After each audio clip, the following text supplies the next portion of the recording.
الشيطان اللعين الرجيم بسم الله الرحمن الرحيم الحمد لله رب العالمين والصلاة والسلام على سيد المرسلين وخاتم النبيين سيدنا المؤيد بشيرنا المسدد نذيرنا المجدد المصطفى الأمجد والمحمود الأحمد أبي القاسم محمد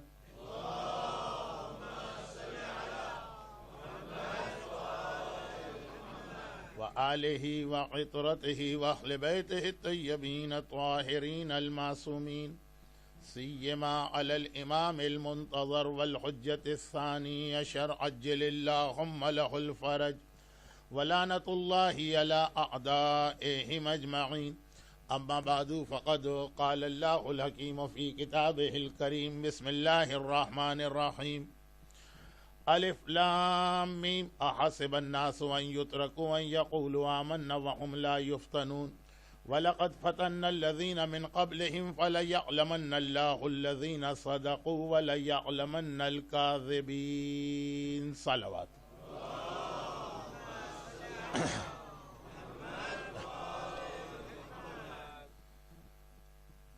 مجھے جس ٹاپک پہ گفتگو کرنا ہے وہ تو انشاءاللہ کل سے شروع ہوگا. آج کی یہ پہلی مجلس جو 1430 ہجرہ کے ایام ازا کی پہلی مجلس ہے، اگرچہ 1430 ہجرہ کی رات کل رات آنے والے کل کی رات ہے، لیکن اس پہلی مجلس میں اپنے اس پورے عشرے کے ٹاپک سے ہٹ کر دو تین باتیں خالی ریمائنڈر کے طور پہ آپ کے سامنے پیش کرنا ہے. ایک سوال جو مجھ سے ہر سال کیا جاتا ہے جب بھی میں کہیں پہ عشرہ پڑھنے جاؤں، اور آج کی دنیا گلوبل ولیج تو ہو گئی لیکن اتنی ایکسپینڈ بھی ہو گئی کہ ایک سال کے بعد بھی بہت سی جگہوں پہ جانے کا موقع نہیں ملتا ہے، لیکن جہاں میں ریگولر بھی جاتا ہوں وہاں کم سے کم ایک سال تو لگتا. تو ایک سوال پتہ نہیں کیوں مجھ سے کیا جاتا، شاید ہر عالم سے کیا جاتا ہو، میں تو عالم بھی نہیں، اور وہ یہ ہے کہ مولانا دنیا کے حالات کو دیکھتے ہوئے ظہور امام میں اب کتنا عرصہ رہ گیا ہے. یہ بات ایک مرتبہ پھر آپ کو یاد دلا دی جائے کہ عاشورے کا اور ظہور امام کا بہت گہرا تعلق، بہت گہرا ریلیشن، بہت قریب کلوز کنیکشن ہے. اور آج کی اس پہلی مجلس میں اس کی ڈیٹیل میں جانے کا موقع تو نہیں، لیکن میرے آج کے ٹاپک کو سن کر کوئی یہ نہ سمجھے کہ میں بالکل ایک ارریلیونٹ بات کر رہا ہوں. عاشور کا دن، جس دن بہت سی جگہوں پہ ایک دوسرے کو سلام بھی نہیں کیا جاتا، میں فقہی مسئلہ نہیں بتا رہا ہوں، لیکن جو ہماری کمیونٹی کا ایک طریقہ چلا آ رہا ہے کئی جنریشنز، اس کے بدلے میں ایک ہی دعا مانگی جاتی ہے، وَجَعَلْنَا وَإِيَّاكُمْ مِنَ الطَّالِبِينَ بِسَارِهِ مَا وَلِيِّهِ الْإِمَامِ المہدی من آل محمد علیہ الصلاۃ والسلام.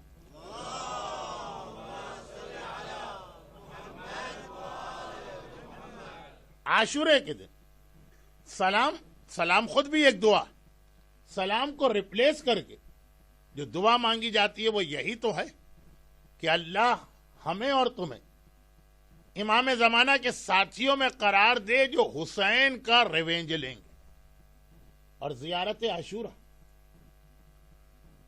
عاشورہ جب آپ پڑھتے ہیں تو اس کے اندر خاص طور پر ظہور امام کی دعا ہوتی، اور امام کا وہ ٹائٹل بھی استعمال ہوتا ہے جو بہت کم استعمال کیا جاتا، منصور، جس کی وجہ سے ایک عباسی خلیفہ نے اپنا نام منصور رکھا تھا.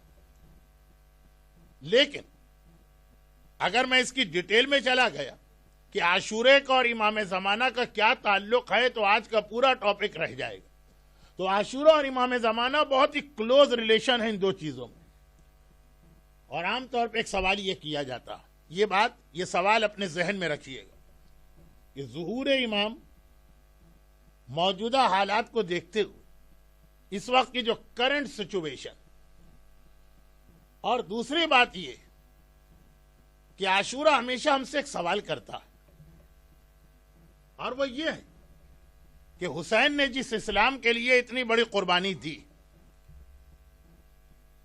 اس اسلام کے لیے تم نے کوئی ڈیوٹی، تم نے اپنا کوئی فرض ادا کیا کہ نہیں؟ تمہاری بھی کوئی رسپانسبلٹی ہے کہ نہیں؟ اسپیشلی جب ہم اس سال کے 1430 ہجری کے پہلے عشرے کے اتنا قریب مڈل ایسٹ کے حالات کو دیکھ رہے ہیں، اس کثیر تعداد میں جو شہادتیں ہو رہی اسلام کے نام پہ ہو رہی، جو آپ نے آج ایک اسپیچ سنی بھی ہوگی، مسئلہ اس وقت کسی ایک فرقے کا نہیں ہے، مسئلہ اسلام کا. ایک بار یہ سوال آ جاتا کہ ہماری بھی کوئی ڈیوٹی یا رسپانسبلٹی ہے کہ نہیں. اور پھر ایک تیسری بات اور ذہن میں رکھیے گا، اس کے بعد پھر جو مجھے آج کہنا ہے، آج میری مجلس ذرا سی شارٹ رہے گی، وہ ان تین باتوں کو، ان تین پوائنٹس کو، ان تین کوسچنز کو ذہن میں رکھیے گا تو بات سمجھ میں آئے گی. اور تیسری اور آخری بات یہ کہ اگر ہم امام زمانہ کے ٹاپک پہ توجہ نہیں دی اور ہم نے اس وقت اسلام کے حوالے سے اپنی کسی ڈیوٹی پر نہیں سوچا تو کیا ایسے ہی حالات رہیں گے، یا آخر میں ہم اس بری طرح سے موجودہ حالات میں وکٹمائز ہوں گے کہ اس وقت ہم کو یہ افسوس ہوگا کہ کاش ہم پہلے اپنی ڈیوٹی انجام دے لیتے تو اتنے ورس حالات نہ ہوتے. اگر ہم نے اپنی ڈیوٹی انجام نہیں دی تو ایسا ہی دنیا نہیں چلے گی. آئیے یہ تیسری بات جو میں نے کہی، اس کو ذہن میں رکھتے ہوئے قرآن کی ایک آیت، اور اسی آیت کو ایکسپلین کر رہی ہے سورہ بقرہ کی دوسری مشہور آیت جو آپ لوگ شام غریباں سنتے ہیں اور شاید اس سال بھی سنیں گے، لیکن آج پہلی مجلس میں بھی اس دوسری آیت کو سن لیجئے. پہلی آیت ایک قسم کا سوال ہے جو اللہ آپ سے کر رہا، اور سورہ بقرہ کی آیت جو شام غریبہ میں نارملی تلاوت کی جاتی ہے اسی سوال کا جواب.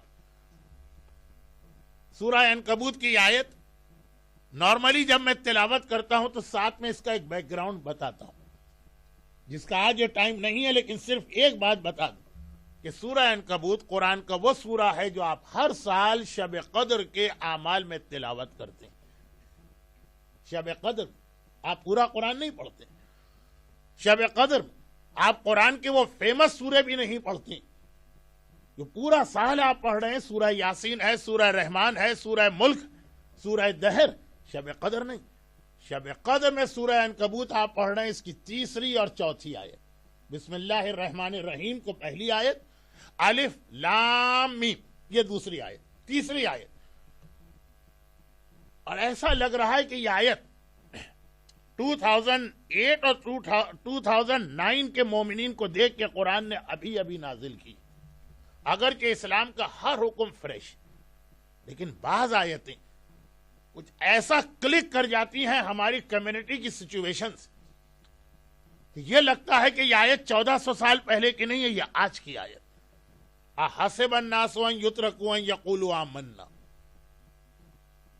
قرآن کہہ رہا جس وقت ہم پاکستان کے حالات کو دیکھ رہے ہیں، پاکستان کا ایک ایریا پارا چنار ہے جو 2 سال سے آپ مجالس میں سن رہے ہوں. پاکستان کا دوسرا ایریا ڈی آئی خان یعنی ڈیرہ اسماعیل خان ہے، یہ بھی آپ مجلسوں میں سن رہے ہوں. لیکن اوورآل پورا پاکستان جس وقت ہم مڈل ایسٹ کے حالات کو دیکھ رہے ہیں، اس وقت قرآن کی آیت اور زیادہ اہم بن جاتی. احسب الناس ان یترکوا ان یقولوا آمنا. قرآن کہہ رہا ہے کہ کیا تم لوگوں نے یہ سمجھ لیا کہ زبان سے اپنے آپ کو مومن کہو گے، خالی ٹنگ.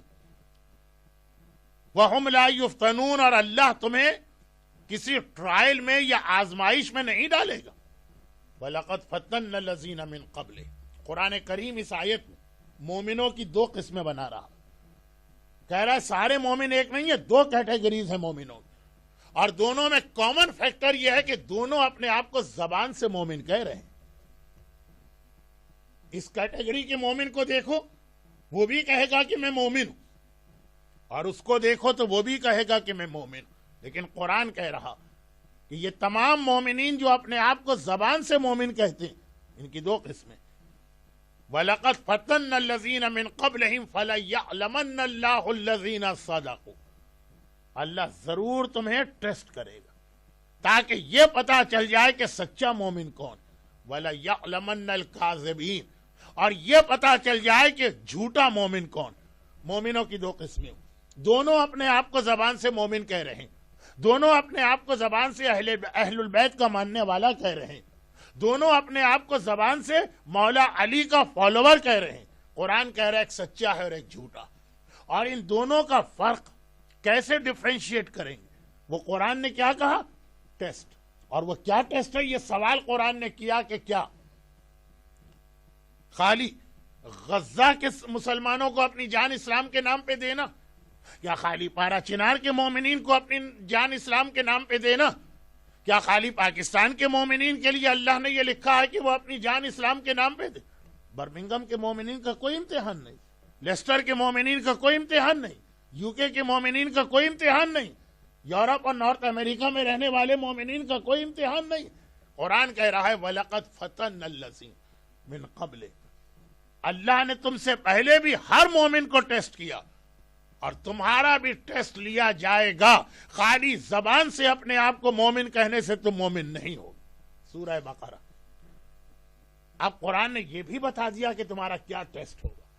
اور یہ بڑی عجیب آیت، اس لیے کہ جب اس آیت کو اس سے پہلے آپ سنتے تھے 10 سال پہلے تو شروع کی چیزوں کو تو آدمی بس ایک نارمل طریقے سے سنتا، آخری چیزوں پہ ذہن جاتا. لیکن اب دیکھیں قرآن پہلا سوال کر رہا کہ ہم تمہیں ٹیسٹ کریں، اور اس کے بعد خود جواب دے رہا ہے کہ ٹیسٹنگ ہوگی کس طرح سے. وَلَنَبْلُوَنَّكُمْ بِالشَّيْءٍ.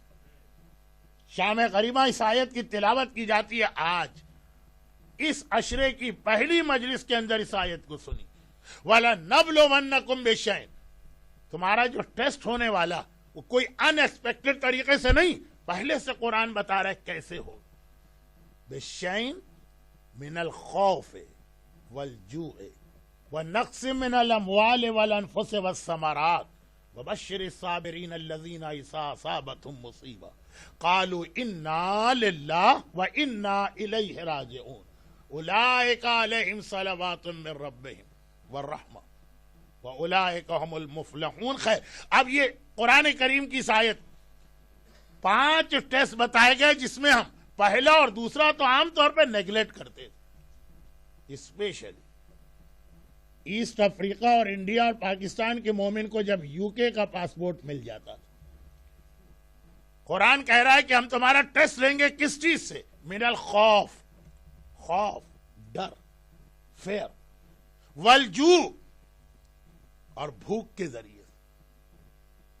یہ 2 پرابلم انڈیا کے ہوں گے، پاکستان کے ہوں گے، ایسٹ افریقہ کے ہوں گے. یہاں خوف کا، ہر آدمی کے رائٹس ہیں، ہر آدمی ایک سیکیور ماحول میں زندگی گزارتا. والجوع، اور بھوک و پیاس، یہ ہمارا پرابلم نہیں ہے، یہ پرابلم ہوگا تھرڈ ورلڈ کنٹریز میں رہنے والوں کا. ہاں، اس کے بعد والی بات شروع ہو کہ جان کی قربانی دینا ہے اور اولاد کی، وہاں ذرا سا مومن سیریس ہوگا. لیکن ود ان 10 ایئرس، 10 سال کے اندر اندر آپ نے دیکھا کہ جتنا آپ نے نیگلیکٹ کیا قرآن کی اس آیت کو، آپ کے ڈور اسٹیپ پہ یہ امتحان آ چکا. خوف، ایک عجیب قسم کا ڈر جو میں جب اس سے پہلے میں مجلسیں پڑھنے آیا تھا، اس وقت کا وہ زمانہ تھا. میں اس کی ڈیٹیل بتا چکا ہوں. اگر میرے پورے عشرے کا ٹاپک یہ آیت ہوتی تو آج بھی میں ڈیٹیل میں جاتا، لیکن بہت ہی شارٹ میں یہ بات کہہ چکا ہوں. اور آپ نے خود اس بات کو دیکھا کہ دیکھتے ہی دیکھتے حالات کیسے چینج ہو گئے. اور جتنا سیکیور آدمی دنیا میں اپنے آپ کو محسوس کرتا، انتہائی پیسفل علاقے بھی ایسے کہ جہاں پہ ایک عجیب قسم کا خوف اور ڈر پیدا ہوا. بس میں اس سے زیادہ اس کی ڈیٹیل میں نہیں جا رہا ہوں. والجوع، بھوک اور پیاس کا امتحان. کریڈٹ کرنچ کا لفظ تو آج آپ نے بنایا. قرآن کریم نے 1400 سال پہلے کہا کہ جان کے امتحان سے پہلے، اولاد کے امتحان سے پہلے اللہ یہ امتحان بھی لے گا. اور ہم نے سوچا کہ یہ کربلا کا امتحان ہوگا. ہم نے سوچا کہ آج بھی انڈیا اور پاکستان اور اس ٹائپ کے تھرڈ ورلڈ کنٹری کا امتحان ہے. لیکن کیا آپ کی آنکھوں کے سامنے دیکھتے ہی دیکھتے دنیا نہیں بدلی اور حالات کیسے چینج ہو گئے کہ آج آپ خود اپنی آنکھوں سے دیکھ رہے ہیں کہ کتنے ملینر اور بلینر کو سوسائڈ کرنا پڑ رہا. وَلَنَبْلُوَنَّكُمْ بِشَيْءٍ مِّنَ الْخَوْفِ وَالْجُوعِ. بعد میں جو قرآن نے کہا وَنَقْصٍ مِّنَ الْأَمْوَالِ وَالْأَنفُسِ وَالثَّمَرَاتِ، وہ بعد کا مسئلہ. خود بھوک. اور میں آپ کو زیادہ ڈپریس نہیں کرنا چاہتا ہوں، اللہ کی رحمت سے مایوس نہیں کرنا چاہتا ہوں. پیغمبر کی ایک حدیث بھی سنیے اور اس حدیث کے حوالے سے میری ایک پوری مجلس آگے چل کے ہوگی. کیونکہ آج ہر بچہ وہ اپنا یہ رائٹ سمجھتا ہے کہ شریعت میں انٹرفیئر کرے. قرآن کا ٹرانسلیشن پڑھ لیا، اب وہ بھی کون پورا پڑھتا. انٹرنیٹ کی کسی سائٹ پہ گئے، قرآن کا کوئی سرچ ورڈ آپ نے دبایا اور آپ سمجھے کہ آپ آغا سیستانی سے بڑے عالم بن چکے ہیں. اس میں خاص طور پر ایک بہت ہی اہم رول ہے جو آپ کو آگے چل کے بتانا. میرا ٹاپک مرجعیت نہیں، لیکن جس انداز سے ہمارے بچوں کو مس گائیڈ کیا جا رہا اور انتہائی ایزی شریعت کو ایک کھیل بنا کے رکھ دیا گیا ہے بچوں کے لیے، اس میں ذرا سا کسی ایک مجلس میں ففتھ یا اس کی ڈیٹیل میں جاؤں گا. لیکن حدیث جو اس وقت کوٹ کروں گا اس وقت ڈیٹیل کے ساتھ کوٹ کروں گا، اس وقت بہت ہی شارٹ. پیغمبر کی حدیث ہے کہ لولا رحمت ربی علی فقراء امتی کاد الفقر وان یکون کفرا.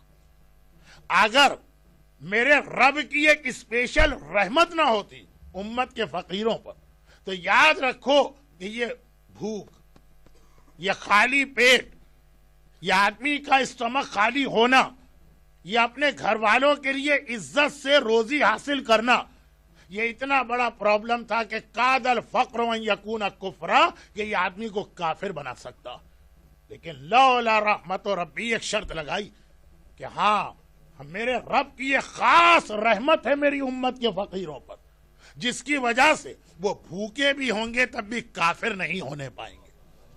لولا، اگر میرے رب کی رحمت نہ ہوتی. اب یہ حدیث مرجعیت کے ٹاپک میں ایک اور کانٹیکس میں آئے گی، ذہن میں رکھیے گا. لیکن آج اتنا بڑا یہ پرابلم، تو میں آپ کو اپنے رب کی رحمت سے مایوس نہیں کرنا چاہتا ہوں، لیکن کچھ ایسا لگ رہا کہ وہ وقت بہت قریب آ گیا.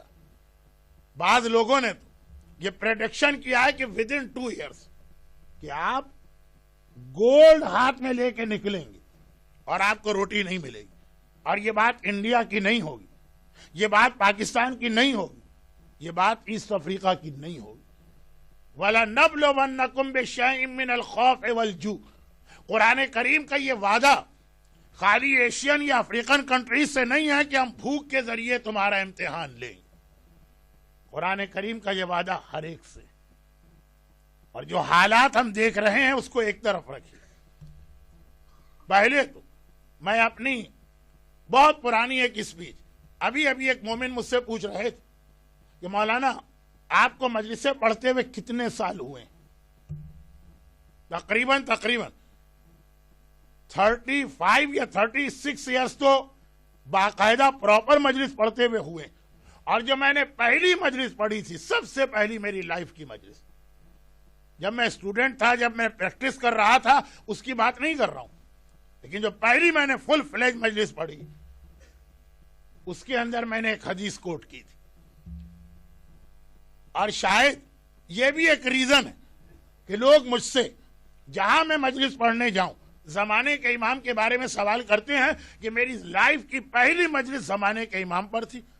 اور پہلے 5 سال جو میں نے مجالس پڑھی تو اس کے اندر 40% امام زمانہ میرا ٹاپک ہوتا تھا. 40% قبر کے حالات، 20% باقی باتیں ہوتی ہیں۔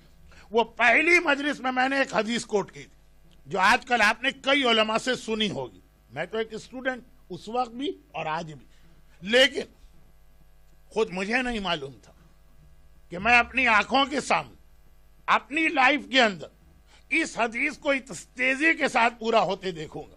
دیکھیے، جو امام زمانہ کے حالات میں کچھ پولیٹیکل ٹائپ کی حدیثیں ہیں، کچھ ایسی حدیثیں ہیں جن کا تعلق کرنٹ ایشوز سے ہے، کچھ کا تعلق دنیا کے مختلف علاقوں میں جو اسلامک موومنٹ ہیں اس سے، مگر یہ والی حدیث کہ جس میں امام یہ فرماتے ہیں کہ میرے بیٹے کے ظہور کی one of the confirmed sign, ظہور امام کی جو سائنس ہیں ان کی بھی تو دو کیٹیگریز ہیں، کچھ کنفرمڈ ہیں اور کچھ ایسی ہیں کہ اللہ ان کو چینج کر سکتا۔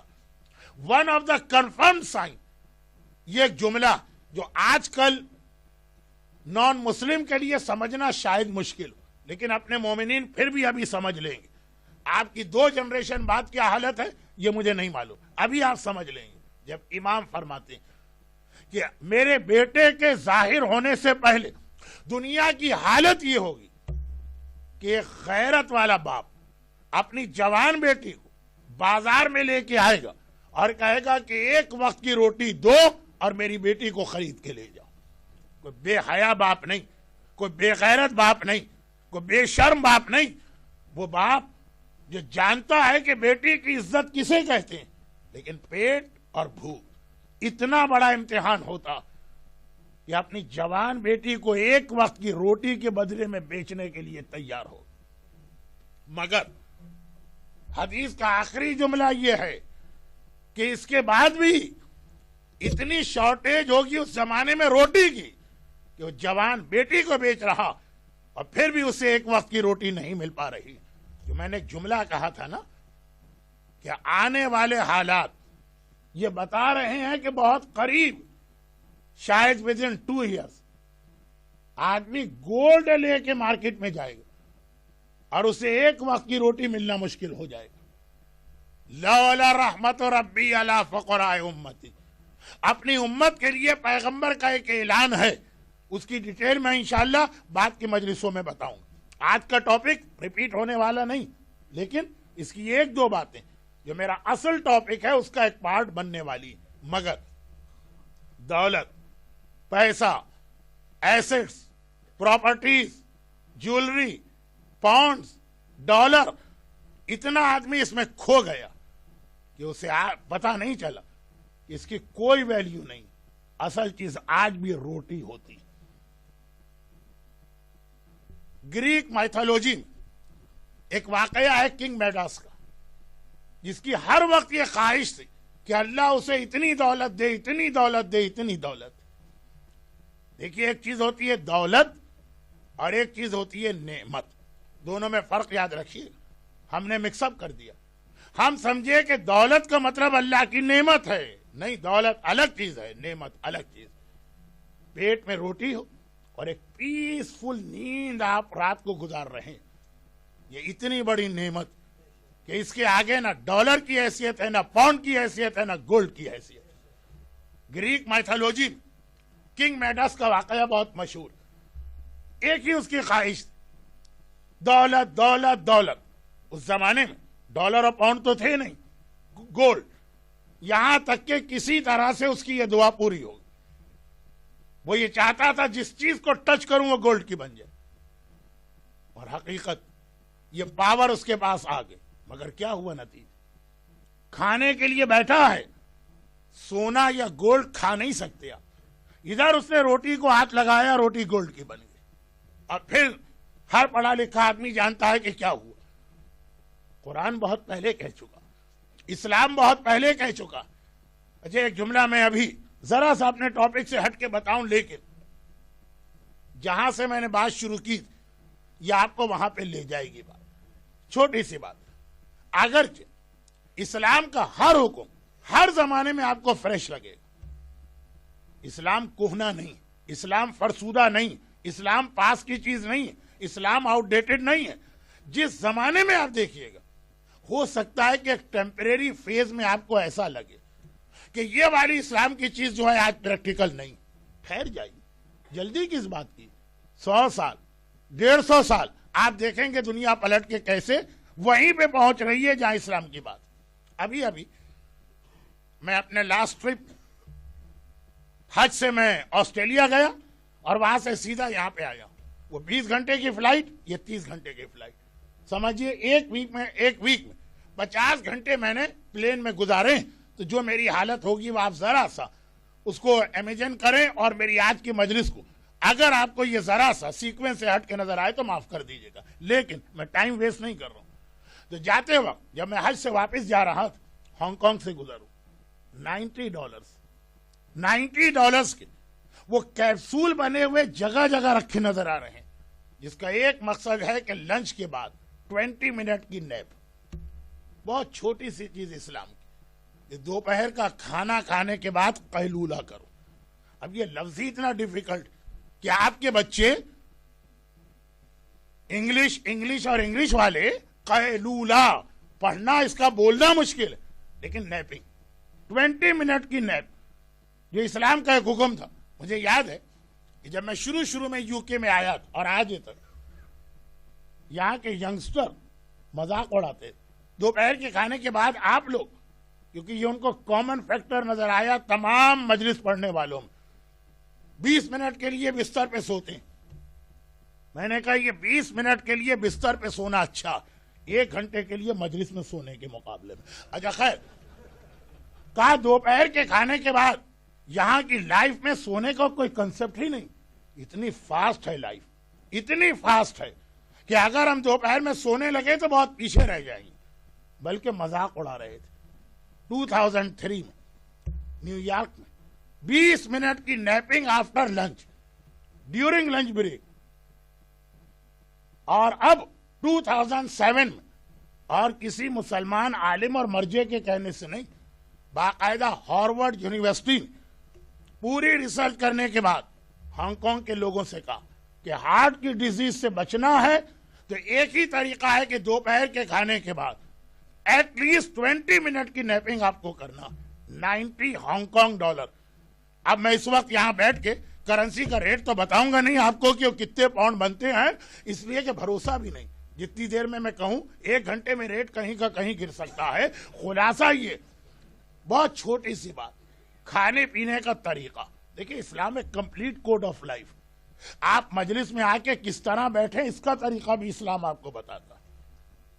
آپ کھانے کی دسترخوان پہ کس طرح بیٹھیں اس کا طریقہ بھی اسلام بتاتا.